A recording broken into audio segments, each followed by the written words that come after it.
নমস্কাৰ ছাৰ বাইদেউসকল 7 পে কমিশনক লৈ আহিল ডাঙৰ আপডেট আৰু চৰকাৰী চাকৰিয়ালৰ ডিএ বৃদ্ধিক লৈ আহিল ডাঙৰ আপডেট আৰু আপোনালোকৰ ইয়াতকৈ বেছি নাবাৰে ডিএ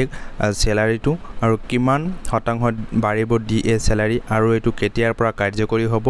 আৰু চৰকাৰী চাকৰিয়ালৰ যেটো বৃহৎ আপডেট আহিল ডাঙৰ এটা আপডেট আহিল এটো কি আপডেট আহিল সেইখিনি কথা আপোনালোকক জনাই দিম আপোনালোকে ভিডিওটো প্ৰথমৰ পৰা শেষলৈকে চাই থাকিব লগতে আপোনালোকক আৰু এটা কথা কৈছো এনেকুৱা ধৰণৰ নতুন নতুন আপডেটসমূহ আপোনালোকে পাই থাকিবলৈ চেনেলটো সাবস্ক্ৰাইব কৰি ৰাখক আৰু এই যেটো আপডেট আহিল এটো আজিৰ আপডেট হয় আৰু কি নতুনকৈ আপডেট আহিল হেতু আপোনালোকক এতিয়া দেখুৱাই যাম আপোনালোকে চাই থাকিব মই বিতংভাৱে আপোনালোকক বুজাই যাম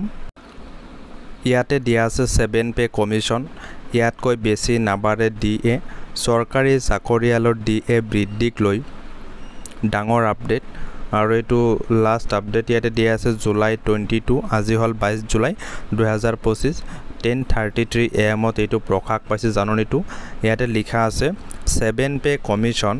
কেন্দ্ৰীয় চৰকাৰৰ কৰ্মচাৰীৰ ভাবে আহি আছে ডাঙৰ খবৰ বৰ্তমান কেন্দ্ৰীয় চৰকাৰৰ কৰ্মচাৰীয়ে অপেক্ষা কৰি আছে অষ্টম দৰমহা আয়োগৰ বাবে কেন্দ্ৰীয় চৰকাৰৰ কৰ্মচাৰীৰ ভাবে আহি আছে ডাঙৰ খবৰ বৰ্তমান কেন্দ্ৰীয় চৰকাৰৰ কৰ্মচাৰীয়ে অপেক্ষা কৰি আছে অষ্টম দৰমহা আয়োগৰ ভাবে কিন্তু তাৰ পূৰ্বে সপ্তম দৰমহা আয়োগৰ অধীনত ডিয়াৰনেছ এলাউন্স বা ডিএ বৃদ্ধিৰ সময় ওচৰ চাপি আহিছে প্ৰতি বছৰে জানুৱাৰী আৰু জুলাই মাহত ডিআৰ বৃদ্ধি পোৱাৰ ভিত্তিত ডিএ 3 পৰা 4% বৃদ্ধি পাব পাৰে বুলি আশা কৰা হৈছে প্ৰতি বছৰে জানুৱাৰী আৰু জুলাই মাহত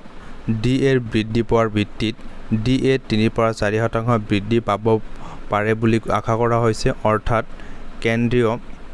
চৰকাৰৰ কৰ্মচাৰীৰ ডিএ 58 পৰা 59% হ'ব পাৰে 58 to 59% হ'ব পাৰে বছৰৰ 1 জানুৱাৰীৰ পৰা 1 জুলাইৰ পৰা বছৰৰ 1 জানুৱাৰী আৰু 1 জুলাইৰ পৰা কাৰ্যকৰী হয় ডিএ আৰু ডিআৰ বৃদ্ধি ডিআৰ বৃদ্ধিৰ সঠিক পৰিমাণ সিপিআই আইডব্লিউ সূত্ৰৰ ভিত্তিত নিৰ্ণয় কৰা হয় এই প্ৰতিবেদন কেন্দ্ৰীয় শ্ৰম মন্ত্ৰালয়লৈ দাখিল কৰা হয় যদিহে জুন মাহলৈকে সিপিআই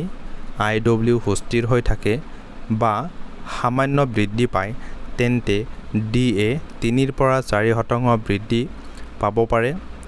ডিএ 58 বা 59% লৈ বৃদ্ধি পাব পাৰে জুলাই মাহত ডিএ ঘোষণা হোৱাৰ সম্ভাৱনা আছে সিপিআই আইডব্লিউৰ গড় অহাৰ পিছত আৰু কেবিনেটৰ অনুমোদন পোৱাৰ পিছত সেপ্টেম্বৰ আৰু অক্টোবৰ মাহত ডিএ মুকলি কৰা হ'ব পাৰে কিন্তু এই বৃদ্ধি 2025 চনৰ 1 জুলাইৰ পৰা কাৰ্যকৰী হ'ব এইখিনি আছিল 7 পে যেটো কমিশন আছিল আৰু এটো ডিএ বৃদ্ধিক লৈ এইখিনি আছিল আজিৰ আপডেট আৰু এইখিনি 22 জুলাই আজি আপডেট আহিছে যেই নহক আৰু কিবা কি যদি আপোনালোকৰ ইয়াতে বুজিবলগীয়া থাকে আপোনালোকে কমেন্ট সেকশনত জনাব মই আপোনালোকক বিতংভাৱে বুজাই দিবলৈ চেষ্টা কৰিম এইখিনিতে আজিৰ ভিডিওটো সমাপ্ত কৰিছো thank you SI light of education thank you watching the video